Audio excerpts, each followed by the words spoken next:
degmadii way hormartay dadka iyo duunyadiiba way ku tiirsadeen inta la tagaa dunida alwaqaacu.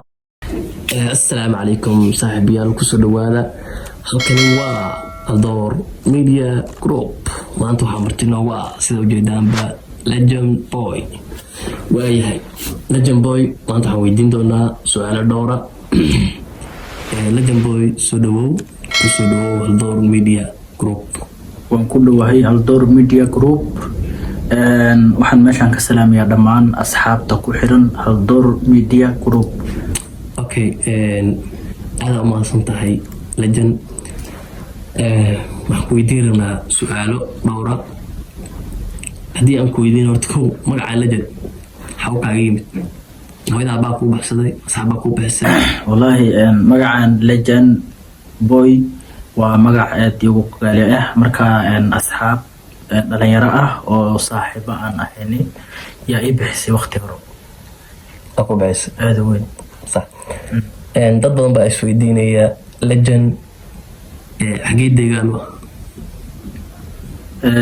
maasha allah, waa su-aal fiican. walaal deegaankayga de qof wali oo ishaga dunida joogo meel buu deegaan u yahay oo kasoo jeedaa. marka aniga waxaan kasoo jeedaa gobolka Gedo. Legend ma nin xaasla ahbaa mise waa iskaabalo? wallaahi nin waa hadda singolana. single baa masha allah. waayahay waxaan leenahay gabdhaha lagu soo ninkan Legend waa nin iskaabalo, inta badan aad saas taqaano lahayn. qoftoon waa istahay Legend oo bal horta waxaa tahay nin aad inta badan looga yaqaano social media iyo deegaanada uu ku nool yahay.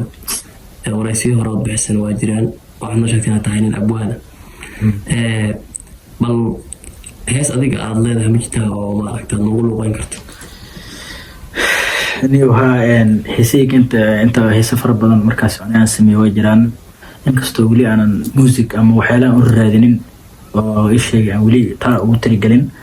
marka mar hal iyo labo.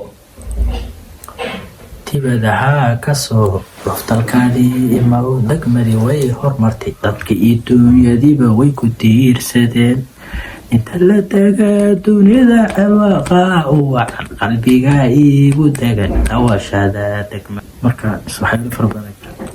heestaan ma dareenkaaga mid aad kaga hadlaysaba mise maaragtay waa qolo kale say qaada? anaa iskale heesta. waayahay Legendow, heesaha Soomaalida ma jirtaa hees aad leedahay heestaas si qaas ee dareenkay u kacisa? waxaa fanaaniin fara badan oo markaasi aan taageero oo aan jeclahay oo Soomaaliyeed way jiraan. hataa heesa aan soo xasuustaa jira. heesahaas hees ka mid ah yartaan saankii jacaylka ku socday hadday diiday miyaan ka samraa miyaan ka samraa dadyo intaan siridaa cashkayga sitada ka furfuro qalbiga miyaan ka tiraa sadriga sugaa mise waan sugaa sadaalku habaa nafto tarteedu silcaa aniga. waaya heestaas baa ka mid ah. yaa salaam. yaa qaada horta heestaas waxaa qaaday nin la yidhaahdaa alfanaan Nasiib Cali. Nasiib Cali oo Nairobi jooga. halkan baa ka salaamaya Nasiib Cali. waaya heesta maxaa kugu dhaliyay xilligan aad soo xasuusto? wallaahi haa saaxiib macaani, maadaama nin iska single aan ahay waqtiyada maaragta haweenka ay nagu cumeeyaan marmar yartaan sahankii jacaylka. dee sahanka waxaa la yidhahdaa cidda miyiga markay guuri rabto waxaa jira waa lasoo sahmiyaa. ninka raggana markuu guursan rabo wuu sahamiyaa oo wuxuu ku sahmiyaa meesha uu degi yahay. marka dee qofka aan u sahansaday haddii diida miyaan ka samrahaa dadii waa iska macquul. su-aal la isweydiin kara waa hees iska su-aale. macnaha hadda marka jacaylkaaga inaad ka samartay in kalaad su-aal soo bandhigay. iska su-aal ka samarna u samar. waaye Legend, dhaqanka miyiga waxaa ka taqaanaa iyo dhaqanka magaalada?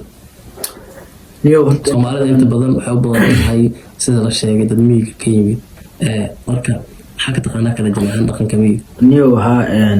dhaqanka miyiga maadaama miyiga aan isku fiicnana waqti fara badan aanan joogin. haddana qof miyiga aanan joogi jirin iska yiri kulley miyiga joogi jiray marmar. dhaqanka miyiga waxyaalo fara badan baan ka aqaanaa. marka waxyaalo fara badan ka aqaanaa. hataa sida ariga loo raaca waa aqaanaa. Legendow, ma jirtaa maalin ku adag kusoo martay intaad maleyd? نيو horta dunidan qof taariikh ay soo marin inta badan wuu yaryahay aniga way jirtaa taariikh soo martay wallahi la jiro haddii lagu dhaho su-aashaas waa iska easy aan doonayna isaka weydiino fanaaniinta soomaalida haddii lagu yiraahdo laba fanaan oo keliya ka qaado kebaad qaadan lahayd labada u qaadan lahayd fanaaniinta soomaalida fanaaniinta hore mise fanaaniinta kuwan dambe والله horta aniga fanaankayga koobaad marka waxaan taageeri lahay fanaanka la yiraahdo Nimcaan Hilaac iyo Axmed Rasta labadaas fanaan taageeri lahay waay labada fanaan baa aad fanaan badan baa taageerta labada fanaan ها كان على الله لكن برضه طير وجهه انا دي بدي سان جعلنا نقول ما لازم قارب waay la jiro haddii meesha lagu keeno afar qof oo lagu labana ay gabdha yihiin labana wiilal yihiin isku jinsi oo laba gabdhood oo laba wiil mid badbaad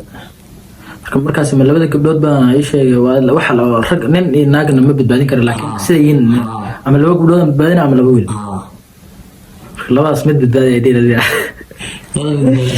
sheeshaas way wada rag kale iska naagay jacayliin isku tag wallahi قال له قبلها بتبادل لا اي ما قلت في هذا انا ودله واي ان waxaa joogtaa Soomaaliya in wadamo badan Soomaaliya waa tasbixinada Itoobiya oo sheekin ka ah waxa aad Itoobiya ni horta maadaama aan dhalinyaro iska hay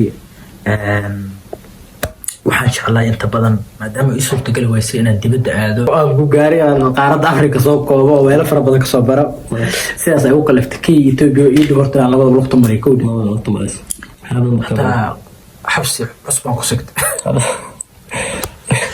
Itoobiya dadka waqti cusbaan bilaa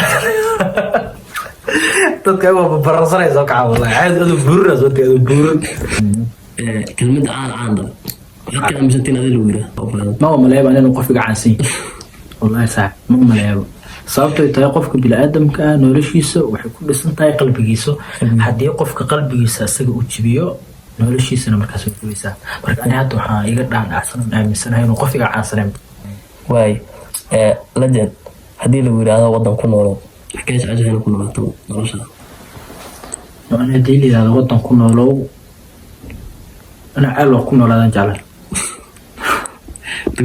degmada aad waa qabin ku noolaadaan jaalay waay hees aad qaaday heestii kugu horeysatay bay ahayd waa codkaaga ku tijaabis heeska aan qaaday heeska igu horeeyay wuxuu ahaa hees qaraami ah oo leeyahay fannaankeena qaaliga ah shay miro dacar marka heeskaas hees aan isku dayo ama aan qaado igu horeeyay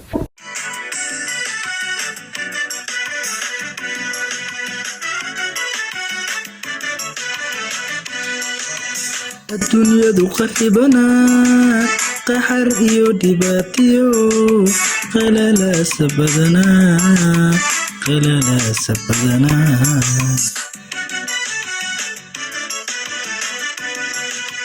الدنيا ذو قربنا قحر إيو دباتيو قلالا سبدنا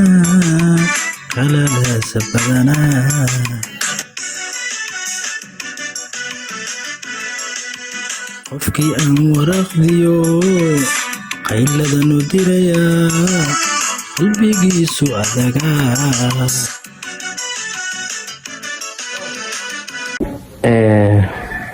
waay heestan goormaad qaad 2 sano ka hor baan qaaday aad iyo aad baa u mahadsan tahay lejan asxaabay maanta waxaan wareysigaas la yeeranayna gaarka ah abwaan legend oo magaciisa saxda uu yahay Bishaar Cabdi Madoobe wareysigeeni maanta iyo barnaamijkeenu wuxuu noogu dhan yahay intaan dib u kulmi doono sida iyo nabadgelyo